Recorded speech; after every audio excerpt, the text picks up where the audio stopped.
Hello, I'm Jenny Sanchez. Welcome to Sullivan 180 Presents Take 5. Our guest today is Jill Hubert Simon from Sullivan County Public Health Services. Jill, thank you for joining me. Oh, thank you for having me. I'm glad to be here. It's our pleasure. Could you please introduce yourself, your title, and tell us a little bit more about public health? Sure. So, as you already mentioned, my name is Jill Hubert Simon, and I am one of the public health educators for Sullivan County Public Health. Public health does a lot of different things. Obviously, right now we're very busy with doing some vaccination clinics, but we do those throughout the year for routine vaccines as well. We do that. We run the drug task force out of our rural health network. And of course, we do health education, which is a big piece of what we try to do to make our community healthier. What kind of services and programs do you specifically offer? It's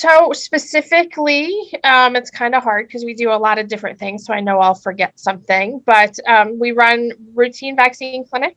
We have nursing services for people who are homebound. I'm going to spend a little time talking about education because that's what I like to do. So for public health education, we do any type of health related outreach and education. We're always available to do community outreach, to do classes. We also do Narcan trainings. We participate in freedom from smoking trainings. But pretty much anything health related that the public is interested in, we're able to go out and do and provide education and outreach. And as the weather warms up, what about tick safety would you like the community to know? So my main job, and I guess what people probably best know me as in pre-COVID times, is the tick check. So we do a lot of education on ticks. Right now is kind of the biggest time for tick season. Ticks are around year round. They're here even in the winter time. So we always need to be vigilant. It is important to remember that tick illness is preventable. It's 100% preventable. We just need to be vigilant. The best thing that we can do is to make sure that we're doing tick checks from head to toe on ourselves, our children, and our pets every time we come in from outside. For most cases, it takes a tick 24 to 36 hours to transmit disease. So if we do those tick checks every time, we're going to find them really before they have a chance to make us sick. And that's something, even young kids can do. And it's really important. And we can't forget our pets because they sometimes will bring ticks into the house, and we really don't want those ticks to stay in our house. Insect repellents are important for the skin.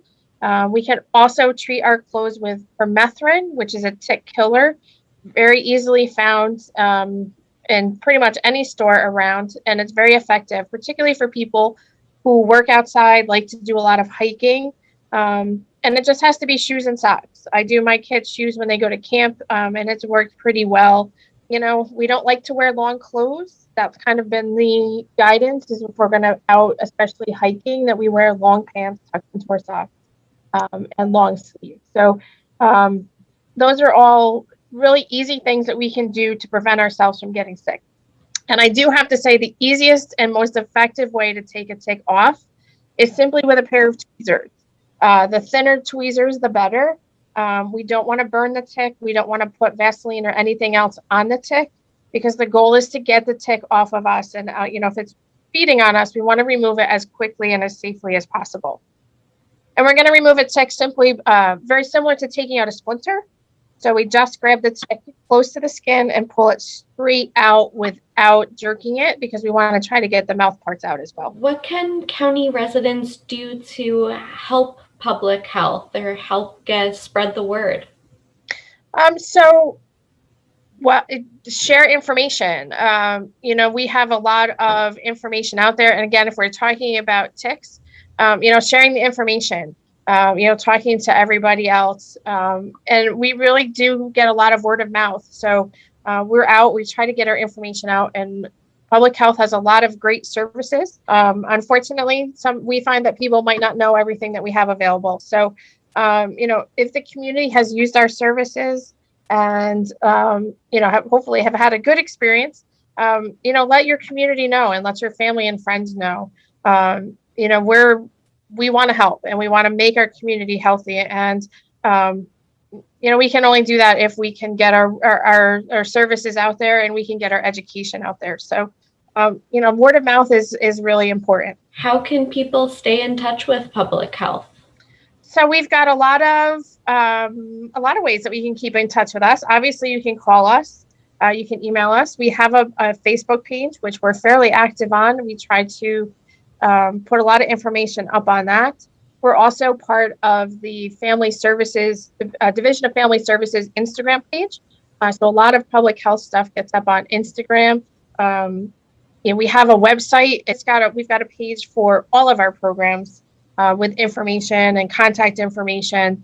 But probably social media is the easiest way. And, that's the most current information. We try to get healthy tips out there and information about what might be going on in the community and programs that we're running. Well, Jill, thank you so much for being here and for sharing about public health and tick safety. Thank you so much for having me. And, we really hope that we can stop some tick-borne illness, because it's the last thing we need after we're coming out of, the last year and a half. So I just remind people to be vigilant, do those tick checks, and stay healthy. And, let's not let those ticks make us sick so we can enjoy our time outside.